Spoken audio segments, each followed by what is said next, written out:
Hello ಸ್ನೇಹಿತರೆ, MSN creativity and tips ಚಾನಲ್ಗೆ ನಿಮ್ಮೆಲ್ಲರಿಗೂ ಸುಸ್ವಾಗತ. ಮಳೆಗಾಲದಲ್ಲಿ ನಮ್ಮೆಲ್ಲರಿಗೂ ಸರ್ವೇ ಸಾಮಾನ್ಯವಾಗಿ ಕಾಡುವ ಸಮಸ್ಯೆ ಎಂದರೆ ಶೀತ, ಕೆಮ್ಮು ಹಾಗೂ ಗಂಟಲು ನೋವು.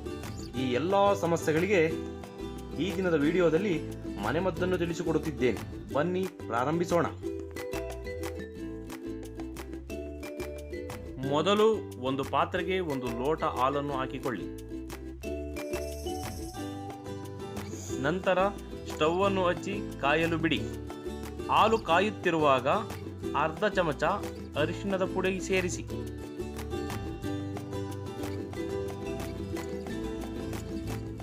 ತದನಂತರ 6 ರಿಂದ 8 ಕಾಳು ಮೆಣಸನ್ನು ಒಂದು ಕುಟಾಣಿಯಲ್ಲಿ ಹಾಕಿ ತರಿ ಪುಡಿ ಮಾಡಿ.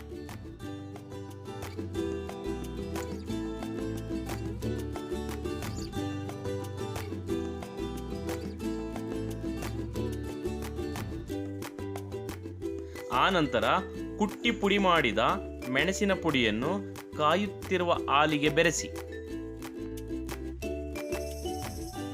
ಒಂದು ಚಮಚದ ಸಹಾಯದಿಂದ ಹಾಲನ್ನು ಕಲಕಿ 10 ನಿಮಿಷ ಸಣ್ಣ ಉರಿಯಲ್ಲಿ ಕುದಿಯಲು ಬಿಡಿ. ಒಂದು ಲೋಟದ ಹಾಲು ಅರ್ಧ ಲೋಟಕ್ಕೆ ಕುಗ್ಗುವಷ್ಟು ಕಾಯಿಸಬೇಕು. ನಾವು ಮನೆಮದ್ದಲ್ಲಿ ಬಳಸಿರುವ ಅರಿಶಿಣ ಮತ್ತು ಮೆಣಸು ರೋಗ ನಿರೋಧಕ ಶಕ್ತಿಯನ್ನು ಹೆಚ್ಚಿಸಿ ದೇಹದಲ್ಲಿ ಉಷ್ಣಾಂಶವನ್ನು ಸಮತೋಲನ ಸ್ಥಿತಿಗೆ ತರಲು ಸಹಾಯ ಮಾಡುತ್ತದೆ. ಮೆಣಸು ಗಂಟಲು ನೋವು, ಗಂಟಲು ಬೇನೆ, ಕಫ ಇವುಗಳನ್ನು ಸುಧಾರಿಸಲು ಸಹಾಯ ಮಾಡುತ್ತದೆ. ಹಾಲು ಚೆನ್ನಾಗಿ ಕುದ್ದು ಅರ್ಧಕ್ಕೆ ಕುಗ್ಗಿದ ನಂತರ ಒಲೆ ಉರಿಯನ್ನು ಆರಿಸಿ 1 ಲೋಟಕ್ಕೆ ಶೋಧಿಸಿಕೊಳ್ಳಬೇಕು. ಹೀಗೆಯೇ ಕುಡಿಯಲು ಕಷ್ಟವಾದರೆ 1 ಚಮಚ ಜೇನುತುಪ್ಪ ಅಥವಾ ಬೆಲ್ಲವನ್ನು ಸೇರಿಸಿ ಕುಡಿಯಬಹುದು. ನೋಡಿ, 1 ಲೋಟ ಹಾಲು ಅರ್ಧಕ್ಕೆ ಕುಗ್ಗಿದೆ. ಈ ಹಾಲನ್ನು ದಿನಕ್ಕೆ 2 ಬಾರಿ ಬಿಸಿಯಾಗಿ ಸೇವಿಸುವುದರಿಂದ ಬಹಳ ಪರಿಣಾಮಕಾರಿಯಾಗಿ ಕೆಲಸ ನಿರ್ವಹಿಸುತ್ತದೆ.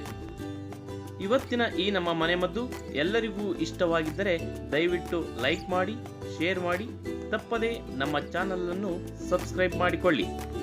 ಮತ್ತೊಂದು ಉತ್ತಮ ವಿಡಿಯೋದೊಂದಿಗೆ ಭೇಟಿಯಾಗೋಣ. ಧನ್ಯವಾದಗಳು.